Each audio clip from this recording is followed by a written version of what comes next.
అయ్యో అత్తయ్య, మీరు ఇల్లుడిస్తే మీ చేతులు కందిపోవు, నేనున్నాను కదా. అత్తయ్య, మీరు అసలు చెప్తే నమ్మరు. మీరు ఇలా చీపిరి పట్టుకుంటే చెత్తంతా అలా వచ్చేస్తుంది అనుకోండి.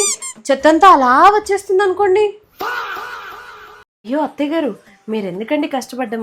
ఇప్పటి నుంచి నేను వచ్చాను కదా, నేను వంట చేస్తాను, మీరు జరగండి. అత్తయ్య, మీ అబ్బాయి చెప్పినట్లు మీరు వేడి నీళ్లు పెట్టినా కూడా భలే టేస్టీగా ఉంటుంది. అదేంటో నేను ఎంత చేసినా మీ అంత టేస్ట్ రాదు. మీరెందుకు గిన్నెలు తోముతున్నారు? నేనున్నాను కదా, చకచకా తోమేస్తా, జరగండి. అత్తయ్య, మీరు గిన్నెలు తోమితే అప్పుడే షాప్ నుంచి తెచ్చినట్లు తళతళా మెరుస్తాయి అనుకోండి. నేను ఎంత తోమినా అలా అనిపించవు. నేను తోమేస్తాలేమ్మా, ఇటివ్వు. అత్తయ్య గారు, మీరెందుకండి కష్టపడ్డం? ఇప్పటి నుంచి నేను వచ్చేసాను కదా.